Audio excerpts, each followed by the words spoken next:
Bom, boa tarde a todos. Como sempre, a gente está gravando para uso exclusivo dos alunos do curso, tá bom? Antes de começar o assunto que eu vou me concentrar hoje, deixa eu fazer um complemento em relação ao que a gente viu no final da última aula, tá?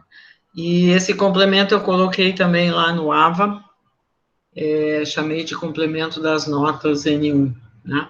Porque, como eu disse para vocês, eu faço as notas da aula com o mínimo necessário e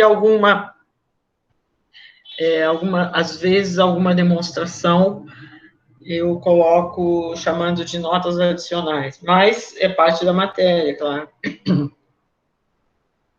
Só para distinguir um pouquinho, isso não é muito consistente de forma geral ao longo do curso. Às vezes eu vou mudar um pouquinho isso. Mas, enfim, então, porque na última aula a gente mencionou o teorema, falou no teorema de Perron-Frobenius, que é um teorema super antigo, né? Como vocês devem imaginar, pelo nome, pelos nomes, inclusive. E que tem uma aplicação imediata para as cadeias de Markov. Então, esse teorema diz que se você tiver uma matriz com entradas positivas, para nós uma matriz estocástica, então uma matriz estocástica que a gente está chamando, é uma matriz de transições de uma cadeia de Markov. Então, significa que em cada linha dessa matriz você tem uma distribuição de probabilidade. Essa distribuição de probabilidade diz para onde você vai pular com qual probabilidade, estando naquele estado, né? O estado define a linha, né? Então, esse teorema diz o seguinte: se você tiver uma situação em que tem alguma potência dessa matriz, que todas as entradas vão ser positivas, né? Se tiver alguma potência que todas as entradas vão ser positivas, então tem um único autovetor à esquerda, com entradas que seja uma distribuição de probabilidade, né? Vai ter. Todos os outros autovalores vão ter módulo menor que 1. Esse é uma distribuição de probabilidade, é um autovetor à esquerda, com autovalor 1, como a gente viu. Tá? Então, isso decorre imediatamente, né? Que a cadeia, se você tiver uma matriz de transições em que tem alguma potência que todas as entradas sejam positivas, então ela vai ter uma distribuição estacionária. Tá? Eu vou usar o jargão distribuição estacionária para aquilo que também, em algum dos livros, vai chamar probabilidade invariante. Estacionário ou invariante vão dizer a mesma coisa. Tá? E quando falar distribuição, é porque é uma medida de probabilidade, que poderia ser uma medida infinita, né? Aí é outra história, tá? No espaço infinito. Tá? Então, essa item 1 decorre imediatamente do teorema, tá? Essencialmente contido no teorema, mas o item 2 eu comentei também, né? Que vai dizer que vai ter as entradas da potência N de P vão convergir a uma matriz que vai ter todas as linhas iguais, e igual essas linhas vão corresponder à distribuição estacionária. Isso quer dizer que não importa onde você comece, quem eu ir, a probabilidade que no tempo N você esteja em J vai estar próxima, vai convergir quando N vai para o infinito, para π de J, essa distribuição estacionária. E eu indiquei como fazia isso nas notas N1, e eu estou só colocando aqui um pequeno complemento, porque eu não escrevi todos os detalhes, tá? Então, lá eu falei que isso aqui converge a zero, e agora estou colocando um pouquinho diferente, mas você vai ver que uma coisa decorre da outra imediatamente. Que você vai poder encontrar um beta menor que 1, e uma constante C tal que você vai ter... esse negócio que eu tenho que ficar permitindo, tá? Tal que você vai ter que a soma em J de Pn de J menos πJ decai como uma constante, vezes beta elevado a n. E tem um meio aqui só por uma questão de o nome que se dá a essa coisa, obviamente. Tá? Então, no que eu falei na última aula, eu não tinha posto a soma aqui, mas uma coisa vai implicar, decorre da outra, né? Obviamente, com a soma é mais forte que sem a soma, porém, o que estava na última aula também implica isso. Eu achei que era conveniente eu desenvolver um pouco mais, então eu escrevi algo aqui que coloquei lá no AVA, mas eu vou passar rapidamente, porque o curso é realmente curto, a gente não pode repetir de uma aula para outra muito, tá bom? Então, o meu ponto agora é discutir por que você tem isso, tá? Então, o que a gente viu na última aula, que está lá nas notas, que chamei de N1, é o seguinte: se você chamar de π maiúsculo, a matriz que tem todas as linhas iguais a esse πj, que é esse autovetor à esquerda, com entradas, que define uma probabilidade, tá? Vamos chamar de π essa matriz. Então, se você pegar uma potência uma potência n da P, e comparar com a matriz π, então isso aqui é uma diferença de duas matrizes, então é uma matriz, né? Ela, de fato, pode ser escrita assim, isso a gente viu na última aula, onde quem é K? K é o seguinte, quando você divide N pelo R, K é o fator aqui, né? N dividido por R vai dar K e vai ter um resto, talvez, depende do N, obviamente, tá? Então, se você escreve N assim, então S é o resto na divisão por R, então você vai ter essa expressão aqui, tá bom? Muito bem, isso foi provado na última aula e tá lá. Esse θ é uma matriz estocástica, uma matriz que cada linha é uma probabilidade, tá? Esse alfa é um número entre 0 e 1, e a gente definiu na última aula como que pegava, tá? Fazia uma hipótese aqui, sai da nossa hipótese que as entradas de PR são positivas, então vai ter uma constante, que elas são maior que essa constante, porque tem um número finito de números positivos, tem um que é menor que esse. Como esses números aqui são menores ou iguais a 1, então você pode... É isso aqui. Bom, então, aqui você tem uma matriz, θ elevado a k vezes p elevado a s, que é o produto de duas matrizes estocásticas, porque θ é uma matriz estocástica, θ elevado a k também, p elevado a s também. Então, o produto de duas matrizes estocásticas também é uma matriz estocástica, como você pode verificar imediatamente da definição. Mas você entende, porque uma matriz estocástica é uma matriz que é a transição de uma cadeia, né, que diz como que pula. E aqui, você pula primeiro com uma coisa e depois com outra. Então, fica esse produto, tá? Isso aqui é uma matriz estocástica, exercício. E π também. Então, todas as entradas dessa matriz e dessa estão entre 0 e 1.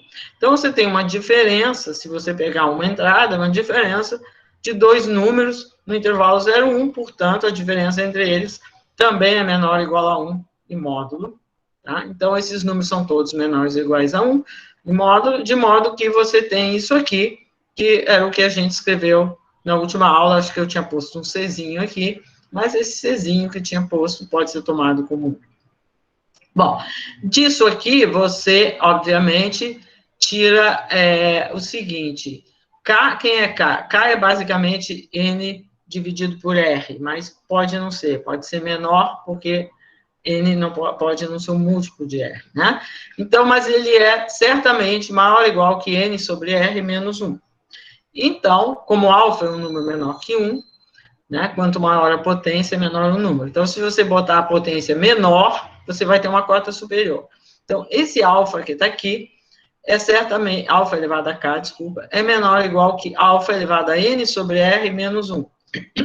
Que eu posso escrever como sendo C vezes beta elevado a N, onde C é o 1 sobre alfa, né, porque alfa é menor que 1, então 1 sobre alfa é maior do que 1, então é uma constante C, e beta é alfa, a potência 1 sobre R. Então, você vê, se o alfa, se o R é muito grande, 1 sobre R é muito pequeno. Então, esse beta, ele fica mais perto de 1, né? O que é pior, é claro. Mas tudo bem, é o que tem de graça, é só o que a gente tem. Então, você vai ter imediatamente que isso aqui vale, que foi o que eu poderia talvez ter escrito, né, no finalzinho daquelas notas, mas não escrevi. Bom, aqui está com o máximo, em vez de estar com a soma, como eu escrevi aqui, né? Então, é importante a gente ver por que tem a soma. Bom, o fato que tem a soma é uma coisa geral, que é o seguinte, e está lá como um dos exercícios dessa semana. Se você tiver duas probabilidades num espaço finito, o que significa? Você são dois vetores finitos, se você quiser, tem um certo número finito de coordenadas, números, né? São maiores ou iguais a 0, a soma é 1. E eu digo que se você tiver duas assim, você vai ter sempre essa soma das diferenças do modo multiplicada por 1 meio menor ou igual a 1. Tá? Esse 1 meio está aqui por tradição, vai ficar claro porque quando você fizer o exercício. Se você não gosta do 1 meio, aqui você tem que botar 2 aqui. Tá bom? Então, isso aqui é um fato geral, que está lá no exercício 1 dessa lista de hoje, e é simples, está indicado como fazer. Tá? Então, se você tem isso, agora você vai aqui nessa fórmula, que está aqui, e lembra que isso aqui são duas probabilidades, para cada I é uma probabilidade, em J, então, vale para ele aquele negócio, que a soma em J dos módulos vai ficar menor ou igual a 2. Então, como consequência, você tem isso aqui de graça. Tá bom? Então, isso eu não vou mais...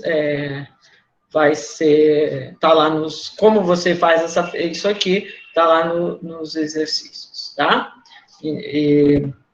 Bom, só um comentário antes de mudar, é que isso parece uma coisa muito legal, né? Você tem uma estimativa que decai exponencialmente, só que ela é legal até por ali, né?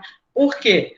Porque você vê que essa estimativa depende de um alfa que a gente não tem muito controle, que é o problema saber quem é o alfa, e de um R, que também a gente não tem necessariamente muito controle, né? Então, caso a caso, é que você tem que poder dizer alguma coisa. E dizer alguma coisa sobre o beta, que é a coisa mais importante, é o beta. Ou seja, é só uma constante aqui, que mesmo que ela seja muito grande, lá pelas tantas, você ganha dela. Né? O ponto importante é o beta, que o beta é que é o decaimento, que decai exponencialmente. Né? Para você saber alguma coisa sobre o beta, significa exatamente saber qual é o tamanho do máximo alto valor menor que 1. Tem 1 e os outros tem módulo a valor absoluto estritamente menor que 1, mas você não sabe quão próximo de 1 está. Então, esse é o ponto. E por isso que, na prática, você tem que obter maneira mais concreta de obter essa estimativa, de fazer essa estimativa, ou seja, de descobrir quem é beta no seu caso particular, tá bom? Mas o esquema geral é importante ter em mente, porque para que a gente valorize, né, o que sai do teorema de Perron-Frobenius. É um tratamento puramente algébrico, mas ele diz alguma coisa, tá bom? Então, esse exercício aqui está lá dito. Eu, toda semana, vou colocar um elenco de exercícios, basicamente, do livro, e isso são sugeridos, né? Como eu disse, não vai haver condição de corrigir, então, eles só são sugeridos, você pode discutir com o monitor se você tiver alguma dúvida, tá bom? Mas não vão ser avaliados, não vai entrar na avaliação, mas são importantes porque eles vão lhe ajudar a entender. Tá? E nessa semana eu coloquei esse exercício aqui, indicando como que faz, tá? E alguns outros do livro, e foi basicamente isso, tá? Então, lá tá tudo no AVA, aconselho que vocês fiquem periodicamente vendo porque afinal o curso é a plataforma do curso é o Ava, tá? Bom, então agora deixa eu passar para o tema de hoje mesmo.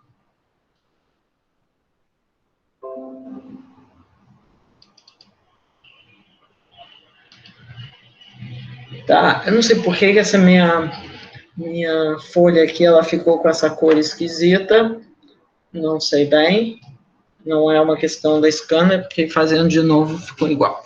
Mas, enfim, espero que dê para vocês lerem. Tá dando para ver o que está aqui na tela? Tá dando. Tá, obrigado.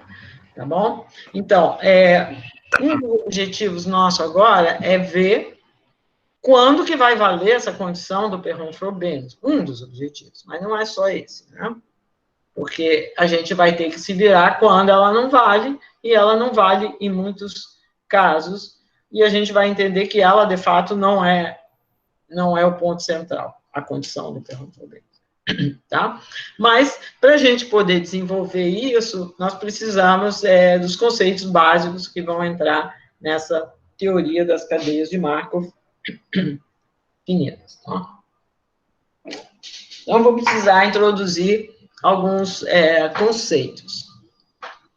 Tá? Então, eu tenho aqui a minha cadeia. O que significa que eu tenho uma cadeia? É a mesma coisa que dizer que eu tenho uma distribuição inicial. Alguns conceitos envolvem a distribuição inicial, outros não. Então, esse aqui vai ser um conceito que tem a ver só com a matriz de transições. Tá? Então, eu tenho uma matriz de transições, de uma cadeia de Markov, um espaço de estados finito, mas essa definição, de fato, vai valer também para o caso infinito. Tá? Não vou depois repetir essa definição. Que, por enquanto, o nosso S é finito. Por enquanto. Tá bom? Então, eu tenho a minha matriz, e eu vou dizer que um estado I, se eu tiver dois estados, eu vou dizer que o estado I conduz a J, e vou usar essa notaçãozinha aqui. Tá bom? Vocês estão vendo o meu mouse? Vocês veem o mouse aqui? Sim. Ah, tá, obrigada. Não, porque, às vezes com esse aqui também, né? Se for esse também, vê? Mas eu prefiro o mouse porque é mais firme. Aquele eu vou usar só quando for escrever, tá bom? Bom, então eu vou dizer que I conduz a J, e vou escrever assim, I, flechinha para J, se for possível eu saindo de I chegar em J, ou seja, tiver uma probabilidade positiva de partindo de I chegar em J. O que significa isso? Que vai ter algum N, tal que Pn de I para J é positivo. O N, obviamente, vai depender do I e do J, não tem problema nenhum. Só que é possível, saindo de I, chegar em J. Então, I conduz a J. Tá? Uma observação simples é que a gente fez a convenção que P a 0 é a identidade, portanto, por convenção, por definição, I conduz a I, tá? Porque P elevado a 0 é a identidade, então, então, só uma convenção. Tá bom. E vou dizer que I e J se comunicam, e vou escrever assim, I, flechinha para lá, flechinha para cá. Se acontece a coisa óbvia. I conduz a J e J conduz a I. Então, tem flechinha para os dois lados, vamos escrever com essa anotação. Vou dizer que I e J se comunicam, se I conduz a J e J conduz a I. Ou seja, saindo de I é possível chegar em J, saindo de J é possível chegar em I. Tá bom? Então, significa que você vai encontrar dois números, M e N, tais que PM de IJ é positivo e PN de JI também é positivo. Obviamente, M pode ser que valha para o mesmo M e N, mas não importa, vai valer para um. Se valer para um, vai valer para outros, né? Mas não importa isso, importa que existe. Tá? Que é possível, saindo de I, chegar em J, e é possível, saindo de J, chegar em I. Bom, essa relação que a gente acabou de definir, né, dois entre os elementos de S, ela é aquilo que em matemática se chama uma relação de equivalência. O que é uma relação de equivalência? Que particiona o espaço em conjuntos que são disjuntos. Né? Particiona isso, são conjuntos disjuntos. Uma relação de equivalência. Ela tem essas três propriedades. Reflexiva. O que quer dizer isso? Que I se comunica com I. Né? Simétrica. Se comunica-se com J, J comunica-se com I. É imediato porque, por definição, é simétrico. Foi definido de forma simétrica. E transitiva. Essa aqui quer dizer que se I e J se comunicam, e o J e o K também se comunicam, então o I e o K se comunicam também. Transitiva, né? Se vale de A para B, de B para C, então vale de A para C. Tá? Então, dessas três propriedades, a única que eu, em princípio, tenho que verificar é a terceira, porque as outras duas são triviais. Tá? A primeira por definição, a segunda é imediato da definição também. Então, por que vale essa aqui? Se eu quero verificar isso aqui, basta eu verificar se I conduz a J e J conduz a K, então I conduz a K. Tá? Por quê? Depois eu faço trocando as flechinhas, trocando I e J e trocando K e J, e tem a mesma coisa. Né? Então, tudo que eu tenho que verificar é isso. O que é bastante óbvio, né? É possível ir de I para J, é possível ir de J para cá, então é possível ir de I para cá, porque você pode ir de I para cá passando por J em algum momento, tá? Tá bom? Então, o que eu estou, matematicamente, eu estou dizendo que existe um M, tal que PM de IJ é positivo. E existe um N, tal que PN de JK é positivo. Isso aqui implica imediatamente que quando eu fizer P de M mais N, de I para cá, vai ser positivo, porque isso aqui é o produto da matriz PM pela matriz PN. Então, ele é maior ou igual do que isso aqui é um termo que entra na definição no produto, né? O produto é a soma disso aqui em J, certo? Ou poderia pensar probabilisticamente, né? Você quer de ir para cá em M mais N passos, de ir para cá em M mais N passos, você pode decompor de acordo com o estado que você está no tempo M. Você pode estar em algum J qualquer. E você soma todas as possibilidades. Você tem que somar as probabilidades desse caminho que eu vou de I para J em M unidades de tempo, depois eu vou de J para cá em N unidades de tempo. Então, nós estamos usando aí a propriedade de Markov, e que é homogêneo no tempo, senão as probabilidades não seriam dadas pelas potências da matriz. Né? Então, isso aqui é simplesmente, algebricamente, é simplesmente a entrada IK da matriz P elevado a M mais N, que é P elevado a M vezes P elevado a N. Também pode ser pensado P elevado a N vezes P elevado a N, mas aqui não interessa para mim, né? Porque eu quero desfrutar desse fato, que essa é positiva e que essa é positiva. Tá bom? Então, é um fato simples. Deixa eu voltar aqui para cá. Tá? Então, eu tenho imediatamente que vale isso. Se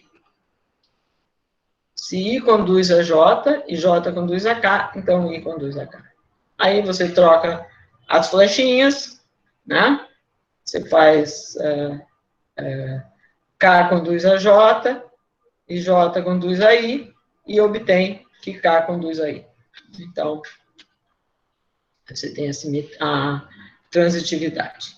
Tá? Então, a relação comunicar-se, essa relação define classes que são chamadas, em geral, classes de comunicação. Né? Ou seja, você divide o seu espaço S em pedaços, pode ser que só tenha um, pode ser que tenha 50, não importa, são 2 a 2 disjuntos, C1, C2, CM, sei lá, quantos vão ter, né? Em que são as classes de equivalência para essa propriedade. Tá? Então, se eles estão em classes diferentes, não quer dizer que eu saindo de um não consiga chegar no outro. Mas uma dos caminhos falha, mas não necessariamente os dois. tá? Podem falhar os dois, mas pode não falhar, pode falhar só um deles, porque a relação é comunicar-se é uma relação que tem simetria. I conduz a J e J conduz a I. Então, se eu tenho um I que está aqui e um J que está aqui, um está no C1, o outro está no C2, quer dizer que eles não se comunicam. Então, pode ser que as duas flechinhas não aconteçam, mas pode ser que apenas uma não aconteça. Isso é comum também, tá bom? Bom, quando eu tiver uma única classe, ou seja, todos os estados se comunicam, a gente diz que a cadeia é irredutível. Quer dizer, o nome é autoexplicativo, né? Que eu não posso dividir nesses pedaços que estou chamando de classes de comunicação. Em geral, são ditas classes de comunicação. Eu não dei esse nome aqui, mas, em geral, é esse o nome da... Eu falei classe de equivalência, é um nome geral, né?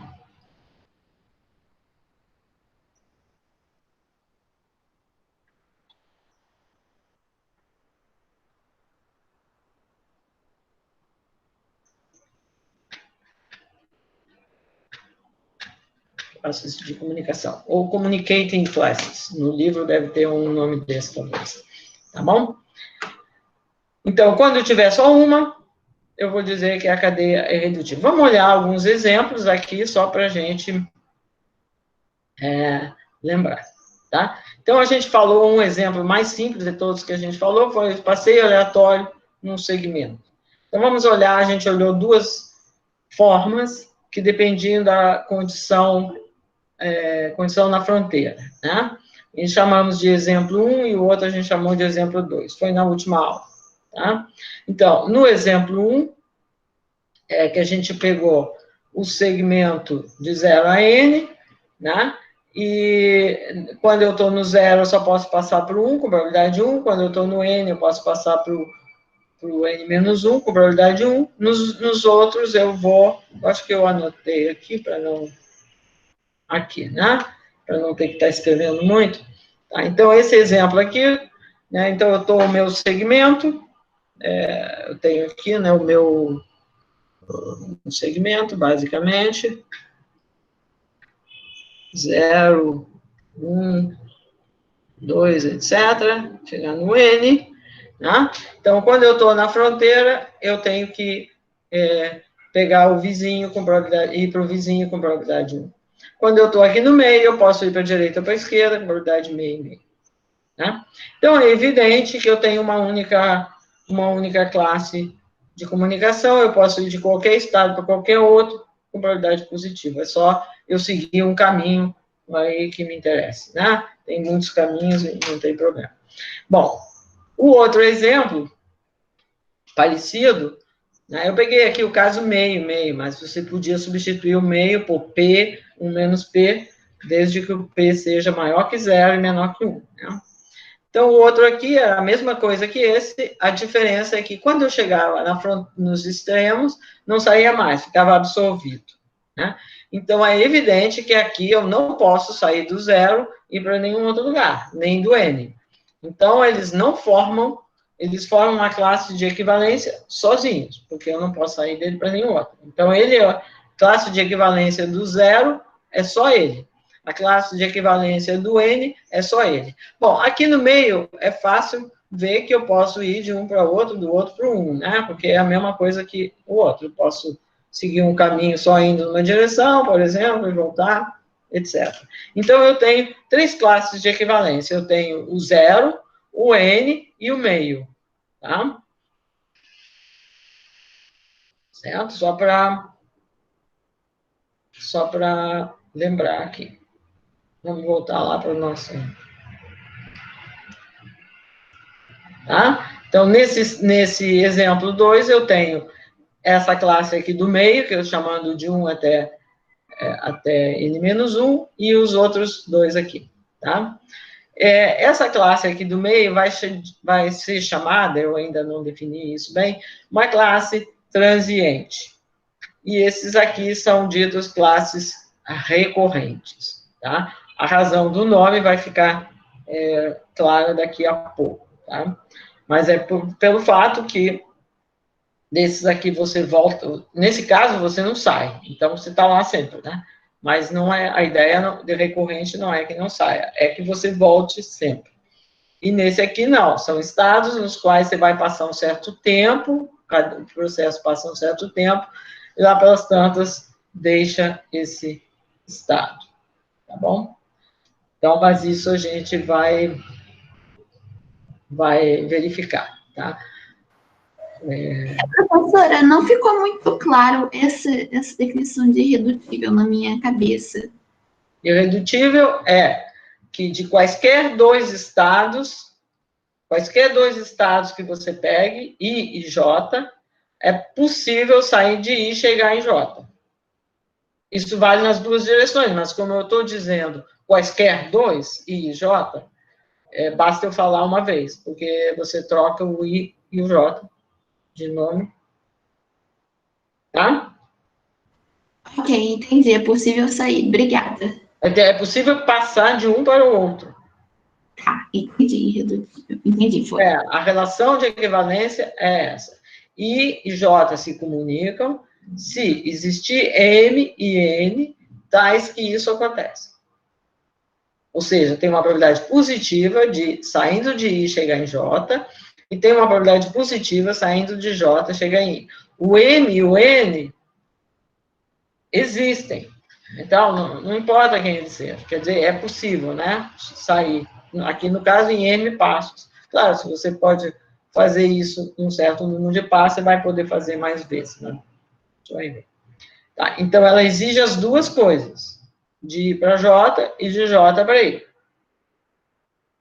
É para estarem na mesma classe. Mas se eu digo que isso vale para todo IJ, então basta eu dizer uma vez, porque você troca quem é o I e quem é o J. Tá bom? Então, nesse exemplo, no exemplo aqui do fronteira absorvente, não é verdade, porque quando você estava no zero, você não sai mais. Então, o zero ele define uma classe de comunicação sozinho. O N também, porque são os chamados estados absorventes, quando vai ter uma classe que vai ser formada de um único estado. A gente vai chamar de absorvente, porque o nome corresponde. Chegou lá, não sai mais. Né? Mas esses aqui, você pode, saindo do 1, você pode chegar no 3. Né? Você vai do 1 para o 2, do 2 para o 3. Tem meio vezes o meio, a probabilidade, fazer um seguido, assim. Aí vai dar uma probabilidade positiva, né? A probabilidade de saindo do 1 chegar no 2 em algum momento não é 1, mas também não é meio. Né? Você podia, saindo do 1, chegar no 0 e aí acabou. Tá bom? Tá claro? Deu para entender. Tá claro. Tá bom? Então, esse aqui é bem diferente desse outro, né? Do fronteira-refletora. Fronteira-refletora, todo mundo se comunica com todo mundo, só tem uma única classe. E, portanto, é aquilo que a gente chama irredutível.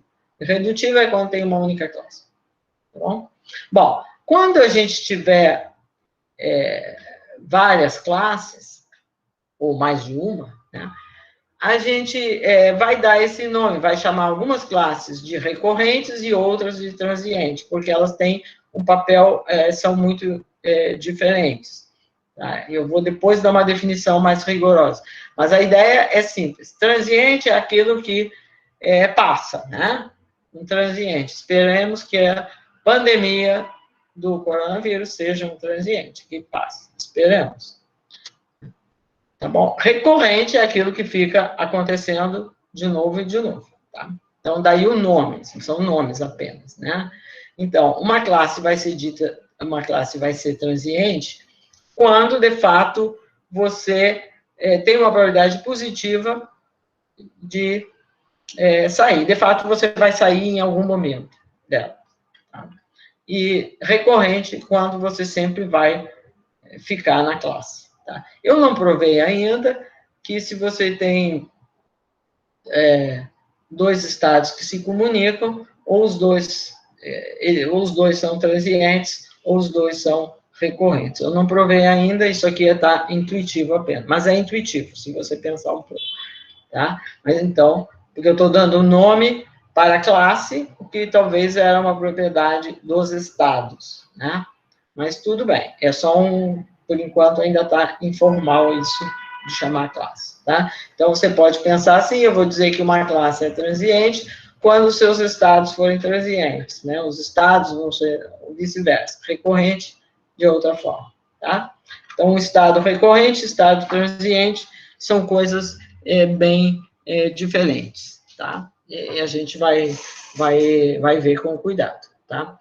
Então, a ideia é mais ou menos o seguinte, se você está numa classe recorrente, você não vai poder sair dessa classe.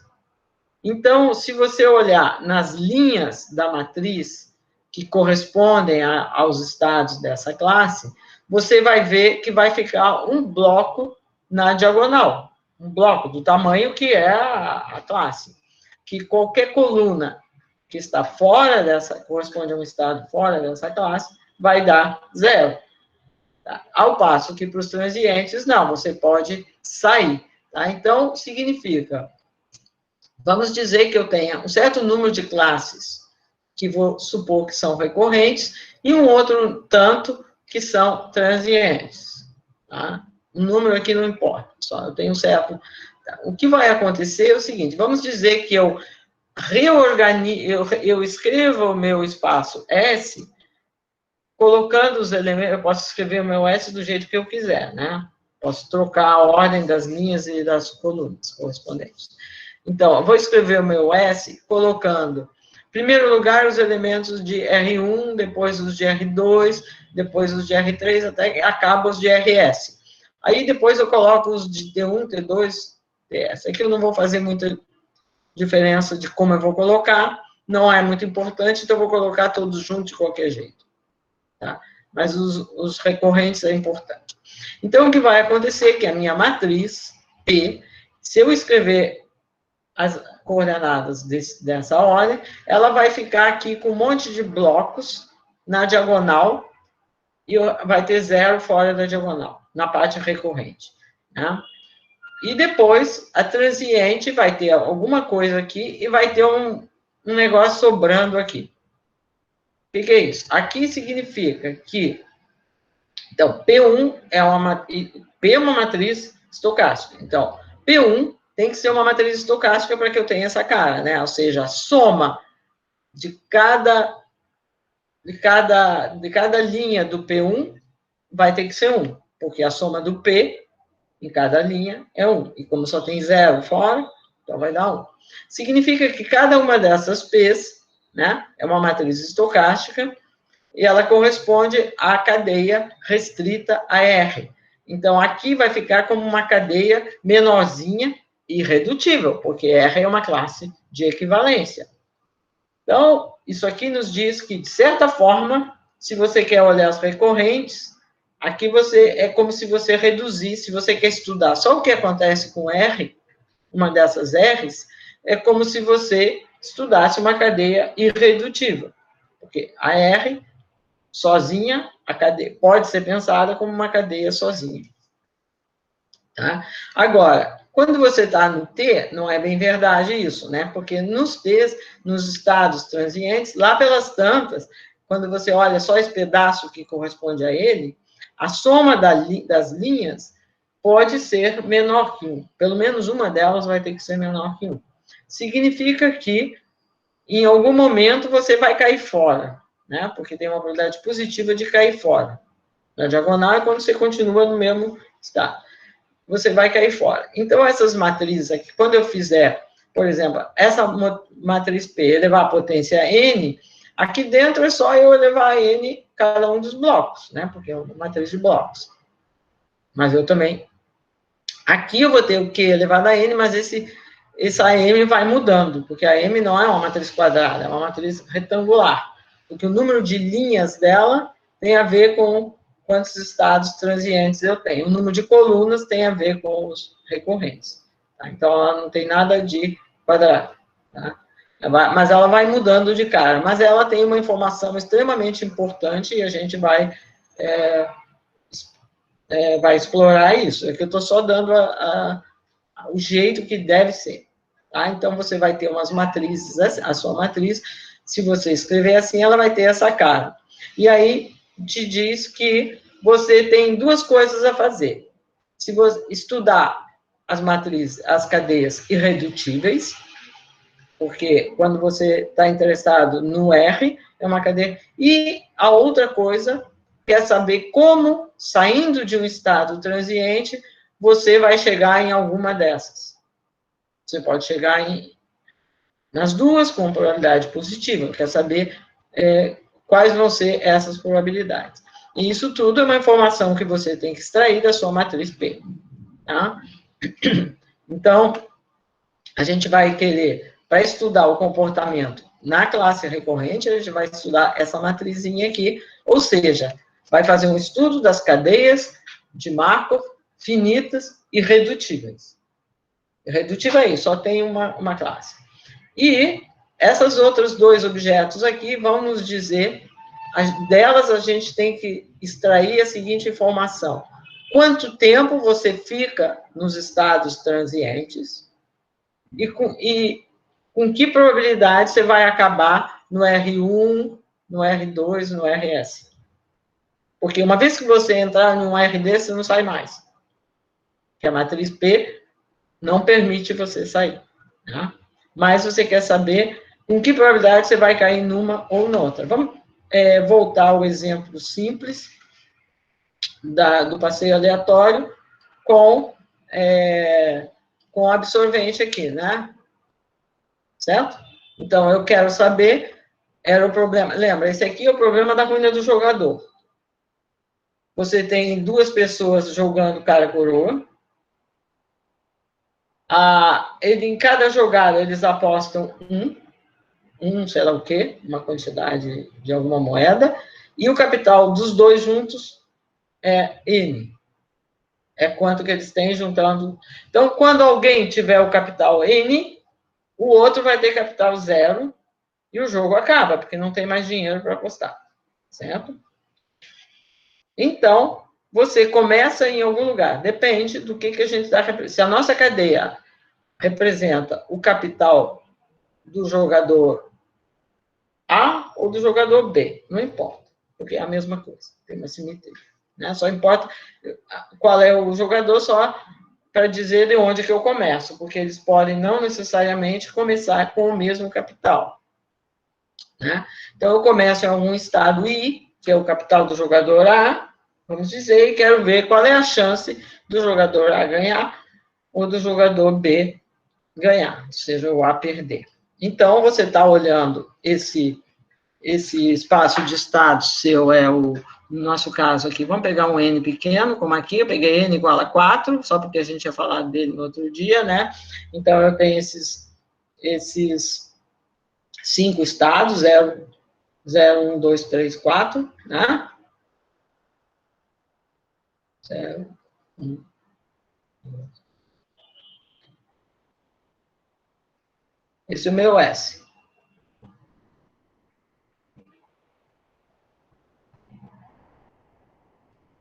Né? Meu S é esse aqui. E o 0 e o 4 são absolventes, no sentido que se chegar no 0, não sai mais. O jogador A perdeu. Se chegar no N, no 4, que é o N, não sai mais. Ou seja, o jogador A ganhou. Vamos dizer. Tá? Então, eles são as duas classes formadas de um único estado e que são absolventes. Tá? Porque não sai mais. E depois tem esses carinhas aqui no meio, 1, 2 e 3, que formam uma classe, mas é uma classe transiente. Né? Se você está no 1, você pode, com probabilidade positiva, cair no 0, e aí não sai mais. De qualquer um deles, você tem uma probabilidade positiva de chegar no 0 e de chegar no 2, no 4, e não sai mais. Então, por isso, eles têm esse nome transiente. Se eu reorganizo meus estados e escrevo, em vez de escrever na ordem natural 0, 1, 2, 3, 4, eu escrevo assim, o 0, o 4, 1, o 2 e o 3. Aqui não importa a ordem do 0 e do 4, porque eles são a mesma coisa. Né? Se eu escrevo assim, a minha matriz vai ficar com essa cara que está aqui. Certo? Porque se eu estava no 1, eu posso ir para o 2 com probabilidade de meio, posso ir para o 0 com probabilidade de meio. Se eu estou no 2, eu posso ir para o 3 com probabilidade de meio e posso ir para o 1 com probabilidade de meio. Se eu estiver no 3, eu posso ir para o 4 com probabilidade de meio ou ir para o 2 com probabilidade de meio. É o que está escrito nessa matriz, aquilo que não está escrito é 0. Não vou ficar escrevendo um monte de 0, então não está escrito. Tá? Então, aqui está aquela matriz P1, P2, que estava escrito lá. Tá? Só que aqui ela tem um único, a sua matriz é um único tamanho 1 por 1, porque a classe só tem um elemento. Aqui eu tenho aqueles transientes. Né? Então, você vê que nessa matriz aqui, ela não é uma matriz estocástica. Essa matriz que está aqui nesse cantinho aqui, que eu chamei de Q, na minha notação, a outra, isso aqui era Q, e isso aqui era M. Né? A M é uma matriz retangular. Aqui o Q não é estocástico. Você vê, a linha do 2, ela soma da 1. Porque o 2 está protegido. Ele não pode sair do T diretamente. Do 2 eu vou para o 1 ou vou para o 3. Então, a soma dá 1. Mas depois o 1 e o 3 já não estão protegidos. Eu já posso sair. Protegido, eu falei entre aspas, né? Quer dizer, em um passo, eu estando no 2, em um passo, eu continuo em T. Mas em um passo. Quando você faz a potência, você vê, quando você fizer a potência, você vai ver que essa matriz aqui vai sumir, vai ficar 0, vai ficar tudo concentrado aqui, vai dar aqueles números que nós calculamos no outro dia, né? Vai dar 3 quartos, 1 quarto, 1 quarto, 3 quartos, meio, meio. Vai ficar tudo concentrado aonde vai acabar. Então, fazer esse cálculo extrair essa informação de aonde que eu vou acabar, com que probabilidade o meu processo vai acabar no 0, com que probabilidade vai acabar no N, né? É um exemplo importante aqui, né? Um problema mais simples. Vamos dizer, eu começo a jogar, o meu capital é menor, se eu começo no meio, né, os dois têm o mesmo capital, vamos dizer, o capital K, e N é 2K. Então, por uma questão de simetria, você vai dizer, bom, a probabilidade de que eu ganho, que eu perca, é meio, porque tudo é simétrico.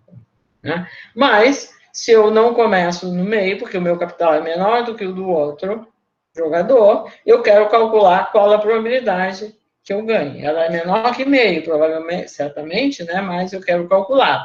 E eu gostaria de saber também, o jogo vai acabar sempre no tempo finito? Quanto tempo vai demorar o jogo até que alguém ganhe? Tá?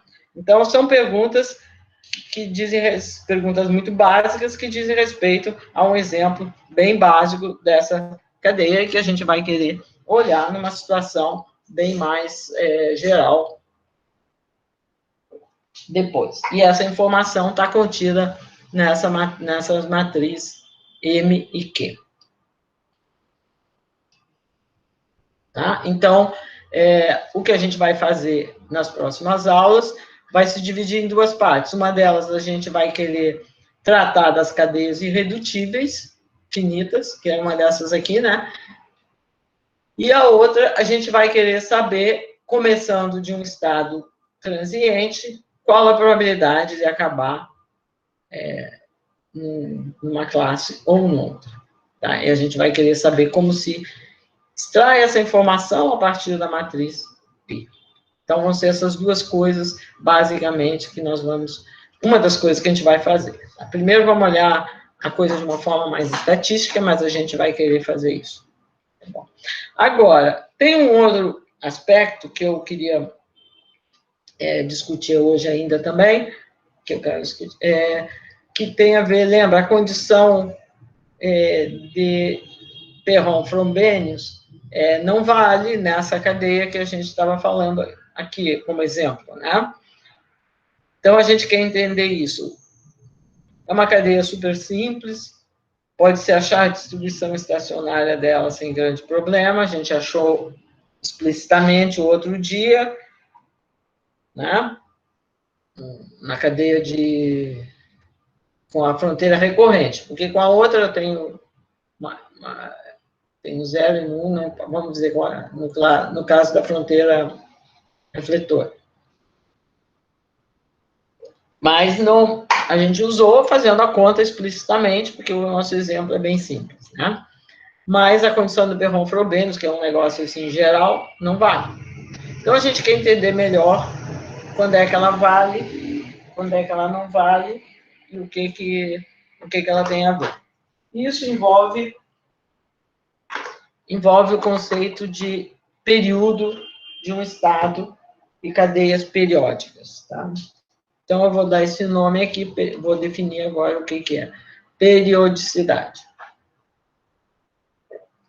Então, um exemplo mais simples, antes da gente fazer a definição rigorosa, é o seguinte: imagina o exemplo que a gente estava vendo antes, que era o passeio aleatório, né, no 0, 1, 2 até N, em cada momento você vai jogar a moeda, se der cara você vai para a direita, se der coroa você vai para a esquerda.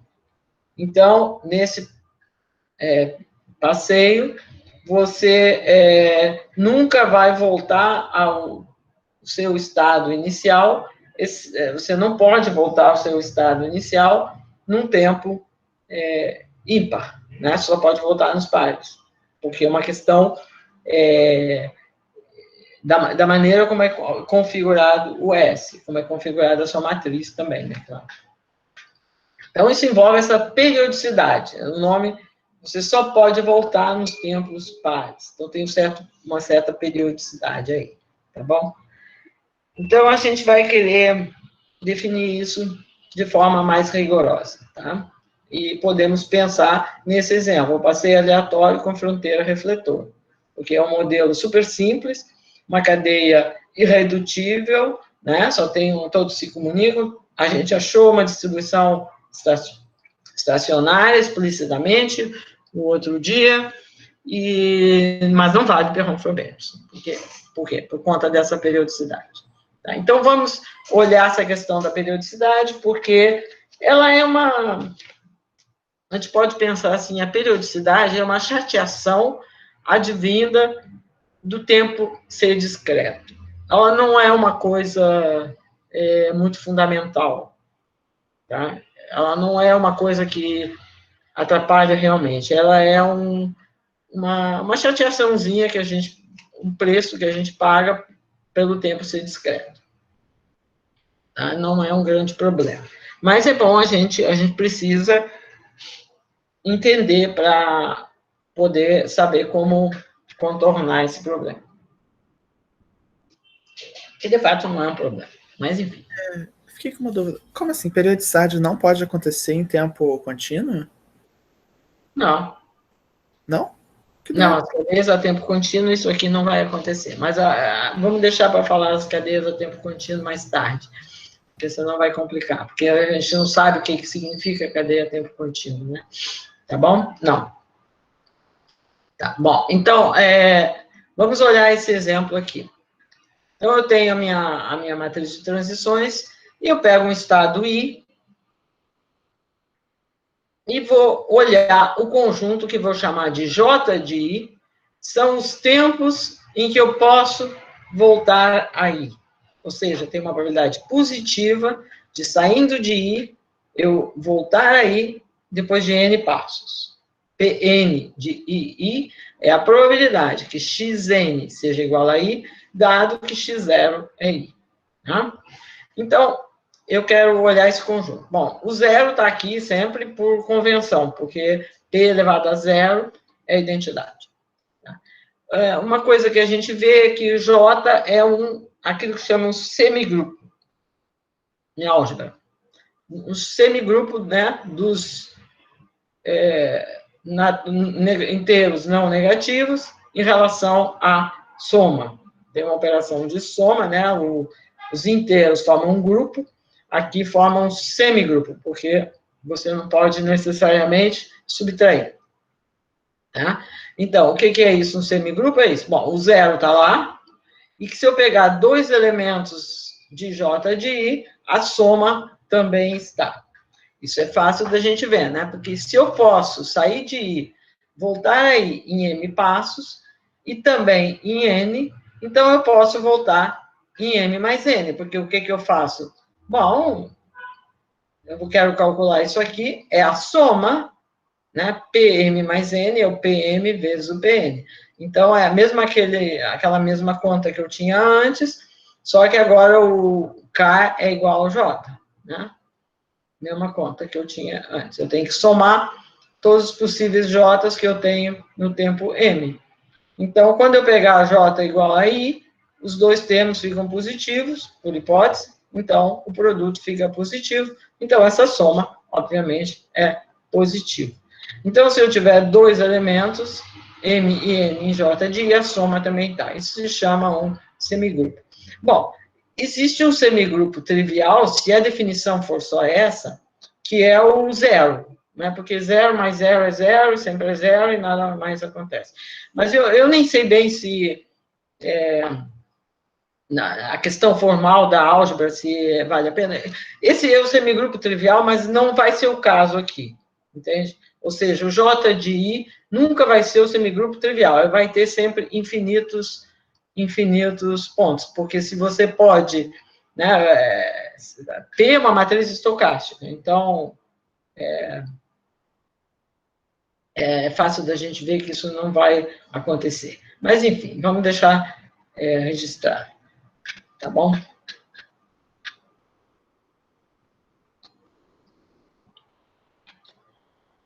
Professora, essa parte aí de semigrupos é só, tipo assim, uma motivação, né? Não é nada muito... Não precisa saber muito de semigrupo, não. Não precisa saber de teoria de semigrupos, não. É só para... Eu vou usar uma coisa muito básica. Tem razão. Tá, boa pergunta. Só para perguntar. Tá bom, não. É só para justificar alguma coisinha que eu vou fazer aqui, mas não... Tá bom?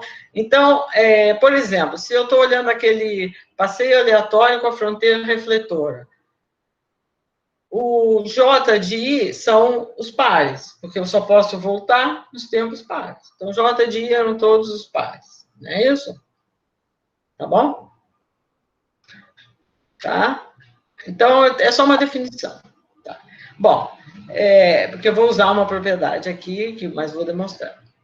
Bom, eu vou dar uma definição de período, já que eu falei que isso aqui se chama periodicidade, e o período de um estado vai ser definido como o máximo divisor comum desse J de I.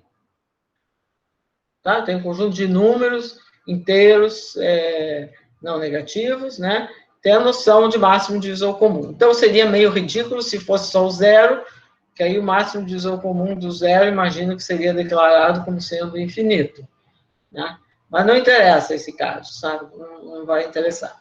Então, tem um conjunto, aqui vai ser sempre infinito, de números, e o máximo divisor comum é aquilo que você aprendeu na escola de máximo divisor comum. É o maior divisor de todos. Né? Noção de divisor comum. Então, significa que o J de I vai estar contido, vamos chamar de D, esse máximo divisor comum.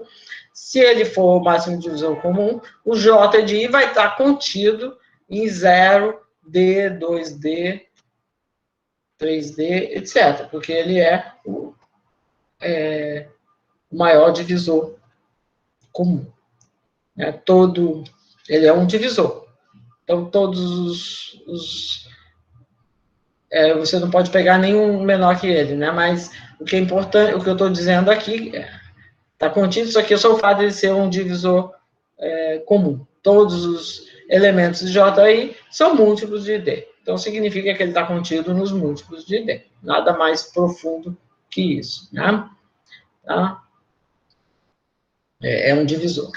Bom, agora sim, eu vou fazer uma afirmação que vai usar. O que eu estou querendo dizer é o seguinte: se D é o máximo divisor comum, vai existir um múltiplo de D, tal que a partir dele, todos os múltiplos estejam em JI. JI está contido aqui, mas pode ser muito menor, né? Por exemplo, o máximo divisor comum pode ser 1, mas não contém todos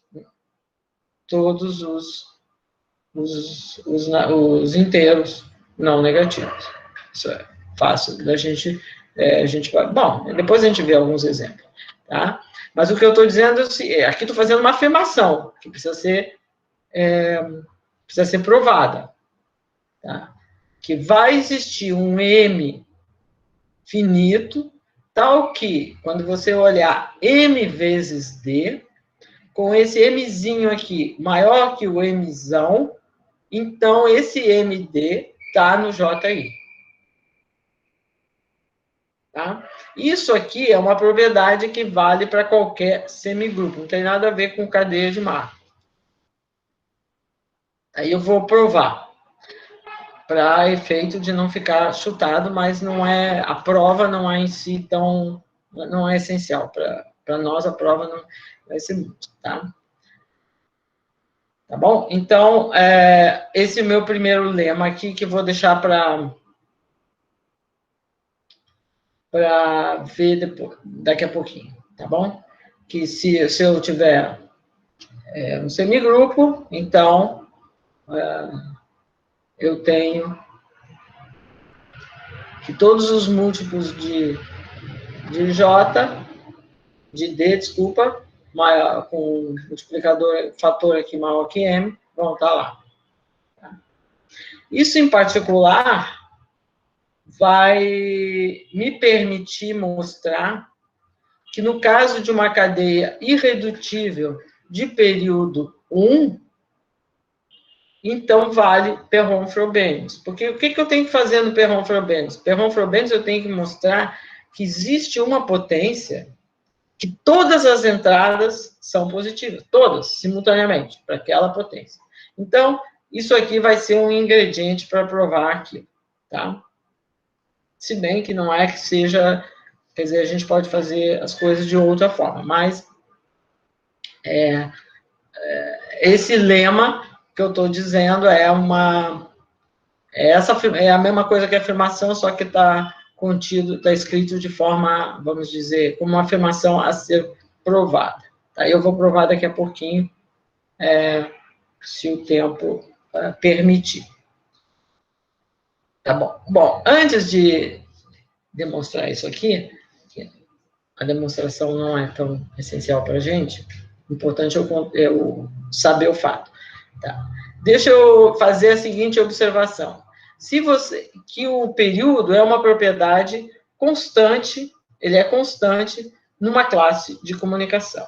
Então, eu estou dizendo o seguinte, se I e J se comunicam, então eles têm o mesmo período. Esse período pode ser 1, pode ser 3, etc. Eu talvez deveria ter dito aqui, eu vou chamar... não, eu digo depois. Tá. Então, eu vou dizer que se eles se comunicam, se estão na mesma classe, o período é o mesmo. Ou seja, o período vai ser uma propriedade em cada uma das classes de equivalência. E as classes, vamos dizer, importantes para essa questão do período são as recorrentes. Tá? Para os transientes, ele não é muito importante. Vai ficar evidente por quê. Então, eu preciso demonstrar isso aqui, né? Mas a demonstração é simples, por isso vou fazer aqui. Tá? Então, o que eu tenho que mostrar? I e J se comunicam e eu preciso mostrar que DI é igual a DJ.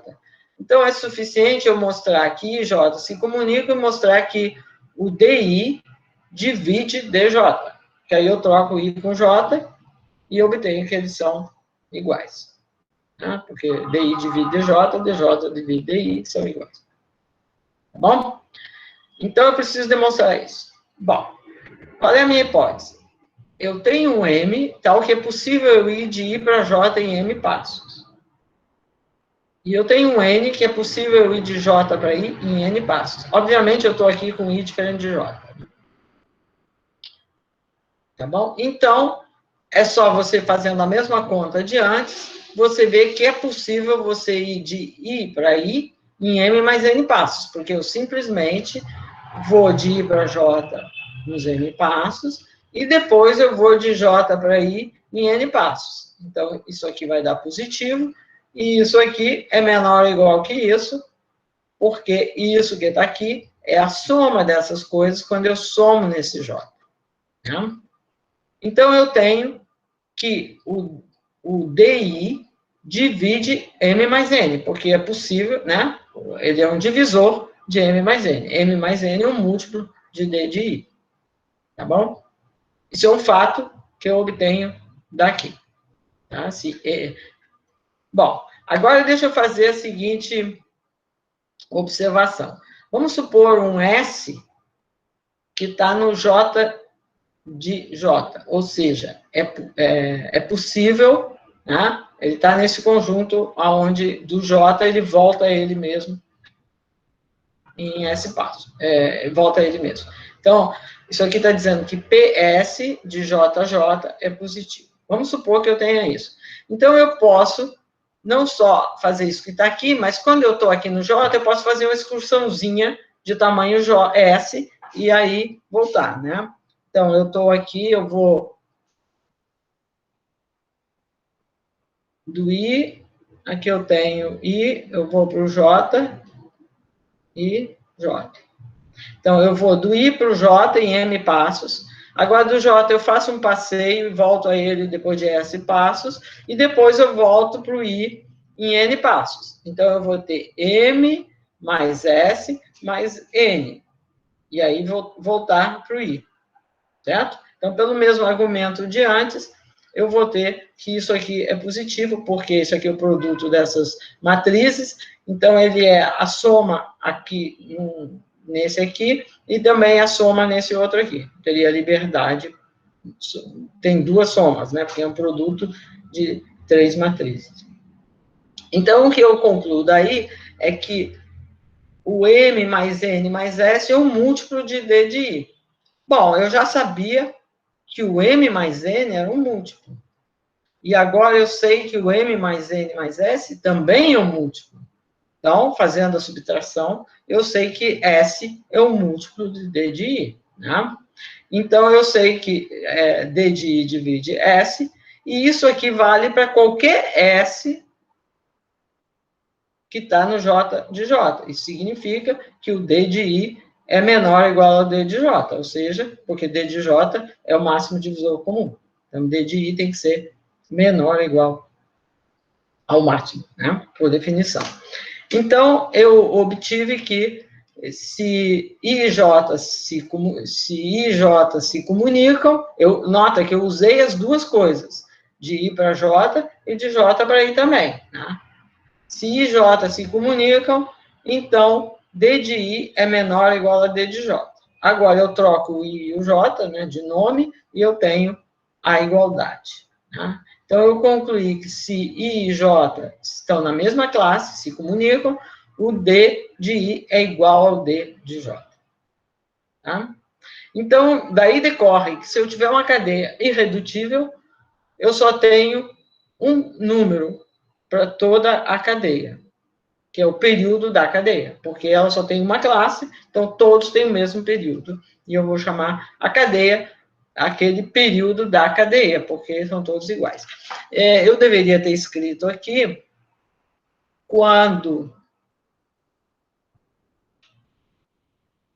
eu deveria ter escrito, né? Não escrevi, mas deveria ter escrito. Então, eu vou dizer aqui, quando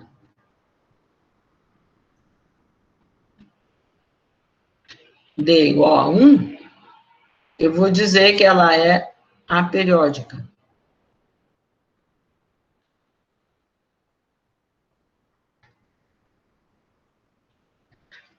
Tá? Então, toda cadeia é redutível, uma cadeia irredutível, todos têm o mesmo período. Então, eu tenho um único número, que é o período de todos os estados. Quando esse número for 1, então eu vou dizer que a cadeia é aperiódica. É só um nome, né? Que eu não tenho aquela chateação do período. Né? Tá bom? Bom, a gente falou hoje, né, olhou um exemplo simples de periódica, né?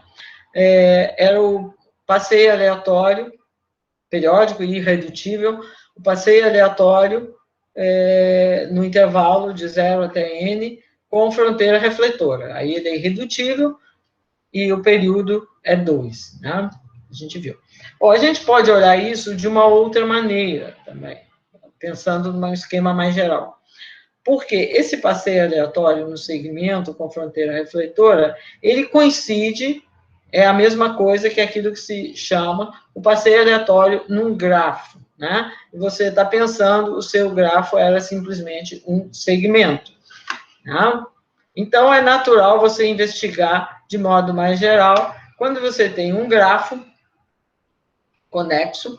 Se o grafo for desconexo, tiver duas partes, por exemplo, esse aqui e mais esse outro aqui, não tem nada a ver, então é óbvio que a sua cadeia não é irredutível, porque você nunca pode passar de um para o outro, né?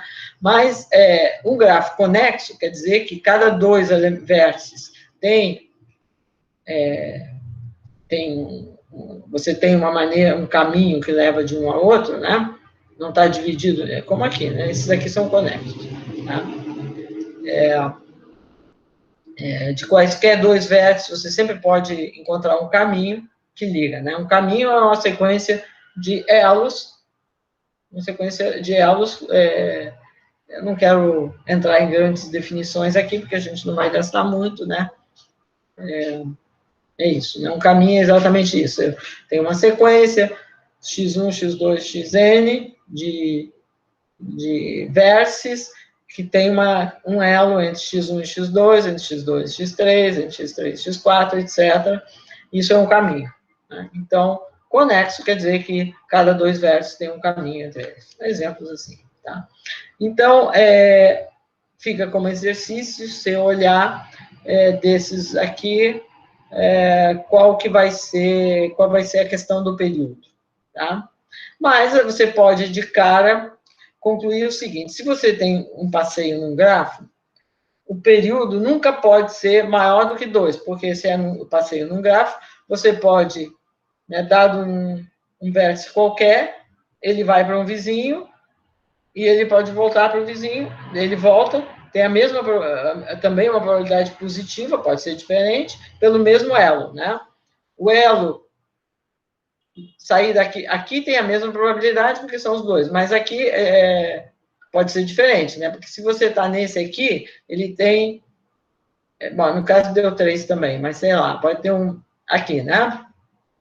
Ou sei lá, esse aqui, por exemplo, ele só tem um caminho, então ele vai para cá com probabilidade de 1. Esse aqui ele tem 3. Então, obviamente, ele vai para cá com probabilidade de 1, ele retorna no próximo passo, não é com probabilidade de 1, mas é com probabilidade positiva, 1/3. Então, em todo o grafo conexo assim, o período ele só tem duas opções, ou ser 1 ou ser 2. Não pode ser outra coisa, porque você sempre tem essa probabilidade positiva de voltar em 2 passos, né? Então, tem que ser bom, e aí a questão, às vezes, ele não é 1, ele é 2, como foi o exemplo que a gente viu do segmento, né? E é fácil de você concluir quando que é 2.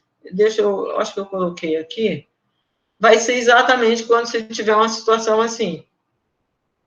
Esse aqui é o nosso segmento, esse aqui é a mesma coisa, só que em dimensão 2, uma rede quadrada, né? Então, o que acontece? Os elos nesse grafo, eles podem, né, você pode dividir o conjunto de vértices em 2 pedaços, V1, V2, e todo elo liga um cara de V1 a um cara de V2. Esse é o exemplo aqui, né? Aqui vamos dizer, aqui a gente pegava os pares e os ímpares, né? Todo elo vai ligar um par a um ímpar, porque é 0, 1, 2, etc. Aqui, eu estou chamando de V1 aqueles que estão marcados de branco, e os outros estou chamando de V2. Todo elo liga um vértice de V1 a um vértice de V2. Então, quando você está em V1, no próximo passo, você está em V2. Se você está em V2, no próximo passo, você está em V1. Certo? Então, quando você tiver uma situação assim, o período tem que ser 2, não pode ser 1. Certo? Você fica oscilando entre V1 e V2, que nem aqui. Ficava oscilando entre os ímpares e os pares. Então, aqui também. O seu passeio aleatório vai ficar sempre pulando do que está marcado em branquinho aí para o outro, etc, etc. Seja onde for. Então, ele só pode voltar ele mesmo num número par de passos, né? Então, para esses grafos, o período é 2. E é fácil de ver que é se e só se. Então, eu deixo aqui meio como exercício, né? D igual a 2 se só se ele for bipartido. Bipartido é isso que eu falei. Então, agora aqui, por exemplo, uma coisa importante que pode quebrar a coisa é quando você tem um anel, né? Quando você tem um anel, a coisa é diferente, né? Aqui, o que significa um anel? Você...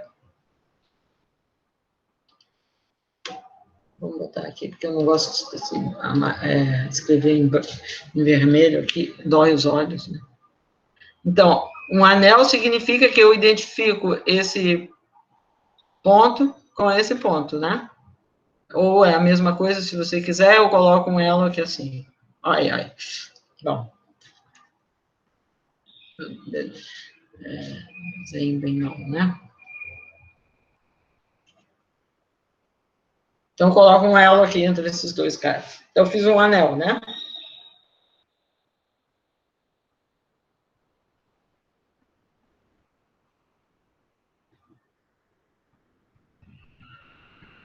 E aí, agora você diz, bom, um anel, a coisa pode ser diferente, né? Depende, né? Então, fica para você pensar um pouquinho no anel, quando que é diferente, quando que não adianta. Tá?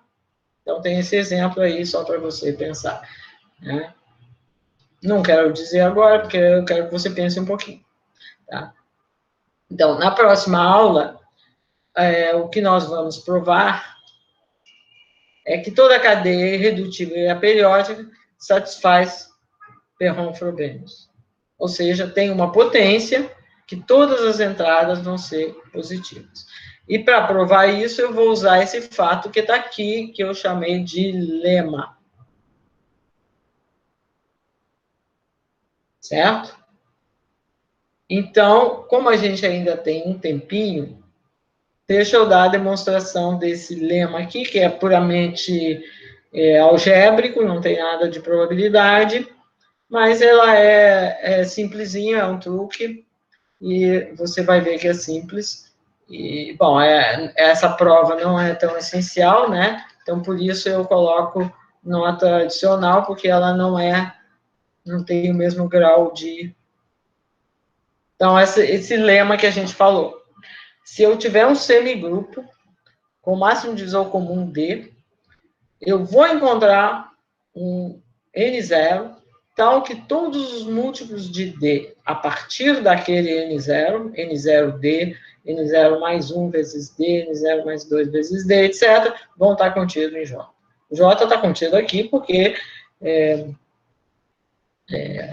são múltiplos de D. Né? Tá bom? Então, eu quero provar esse lema. Bom, para provar esse lema, é óbvio que basta você pensar que D é 1. Por quê? Você tem o que você quiser, se divide tudo por D, não mudou nada. Tem D aqui, tira o D daqui, tira o D daqui e acabou. Tá? Então, o fato que D é 1 ou não, não importa na hora de você provar esse lema. Tá? Então, para não estar escrevendo D, vamos supor que D seja 1. Fica para você refletir que é a mesma coisa. Então, eu quero mostrar que se eu tiver um semigrupo aqui, que o máximo divisor comum é 1, ou seja, o máximo divisor comum desses caras é 1, por exemplo, o semigrupo contém o 3 e contém o 5. Então, o máximo divisor comum tem que ser 1. Dois números primos. Então, o passo mais importante para mostrar isso é mostrar que ele tem dois números consecutivos. Essa demonstração aqui é um pouco um truque. Existem outras demonstrações, mas essa eu acho bonitinha, ela é rápida. Eu estou afirmando que eu posso encontrar, se eu tiver um J, que o máximo divisor comum, semigrupo, é 1, eu posso encontrar dois números consecutivos dentro do J. 80 e 81, sei lá, dois números consecutivos. Não sei quem vai ser o erro. Então, vamos dizer, eu quero mostrar. Vamos supor que eu começo com dois elementos quaisquer. O meu J não é trivial. Não é zero. Eu estou deixando de... O zero não tem graça, né? Tá, eu tenho dois elementos do J, quaisquer. Um eu estou chamando de N0, tá, e o outro eu estou chamando de N0 mais K. Tá bom? A anotação talvez foi um pouquinho infeliz aqui, N0. Tá bom, não importa. Eu começo com 2. Eles estão a uma distância K. Se K for 1, é o que eu quero, então eu não tenho o que fazer. Se eu já achei 2, eu achei. Então, K é maior ou igual a 2. Tá? Bom, se o K é maior ou igual a 2, eu sei que eu tenho um número, um elemento de J, que não é múltiplo de K. Porque o máximo divisor comum era 1. Então, ele não é múltiplo de K. Ou seja, quando eu pegar esse elemento que eu estou chamando de N1 e dividir por K, vai sobrar um resto. Ele não é múltiplo. Então, ele vai... N1 dividido por K vai dar M, vai sobrar um resto. O resto, o importante aqui é o R, não é o M, né? O R é um número maior que 0 e menor que K, porque ele é o resto da divisão do N1 por K, e N1 não é múltiplo de K. Tá? Então, isso é uma afirmação. Agora, você faz a seguinte observação. Aqui é um pouquinho um truque, né? Eu escrevo dessa conta aqui, M mais 1 vezes N0 mais K. Isso aqui é maior do que M mais 1 N0 mais N1, né? É uma conta imediata desse fato aqui, né? Porque você tem N1 é M mais MK mais R, então você põe aqui MK mais R, né? E o R é menor do que o K, então você tem essa desigualdade estrita. Aqui é M mais 1 N0 e M mais 1 vezes K. Mas M mais 1 vezes K é maior do que N1. Né? Então, essa desigualdade é trivial. É o mesmo que dizer isso aqui, que R é menor que K. Tá bom? Bom, esse elemento, ele está em J. Esse aqui está em J. Esse aqui também está em J. Então, isso aqui está em J, e esse aqui também está em J. Né? Então, você tem dois caras em J, e você vê que a diferença entre eles agora ficou menor do que K. Qual é a diferença entre esses dois caras? É o M mais 1 vezes K menos N1, né? Tem uma parte comum que você joga fora, faz a conta, então fica M mais 1 vezes K menos N1. Mas M mais 1K menos N1 é o K menos R, porque por causa disso, M mais 1 vezes K, né? O M é quanto dá dividido e sobrou R. Então, quando eu fizer M mais 1 vezes K menos R, vai dar K menos R. Então, você obteve dois novos caras que estão em J, esse e esse, e a distância entre eles agora ficou menor que K. Então, pronto, você continua, né? Você começou com K igual a 50, você repete esse argumento 49 vezes, sei lá, e aí você vai chegar dois consecutivos, tá? Porque não tinha nenhuma restrição sobre esses caras. Eram dois caras de J. É claro, à medida que você vai fazendo esse argumento, você está indo embora, né? Está pegando números maiores e maiores, porque você está multiplicando, você vê aqui, é um maior, bem maior do que o que você tinha, tá? Mas não importa, tá bom? Então, a gente obteve dois consecutivos. Essa é a primeira afirmação. Se eu tiver um semigrupo e máximo divisor comum for 1, eu consigo dois consecutivos. Bom, agora eu preciso só ver que se eu tenho dois consecutivos, então, a partir de um certo momento, eu tenho todos. Tá? Então, também é um truque. Então, vamos dizer que eu tenho aqui dois consecutivos, N e N mais 1. Eu digo, vamos pegar o N quadrado e vamos pegar um M maior ou igual que N quadrado. E vamos ver que está lá, né? Então, M menos N quadrado, eu faço a conta.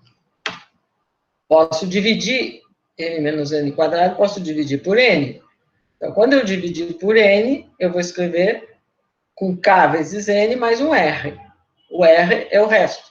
Então, ele está entre 0 e N menos 1. Né? E o K é maior ou igual a 0. Tudo bem. Então, essa conta que está aqui, você pode escrever assim, M é igual.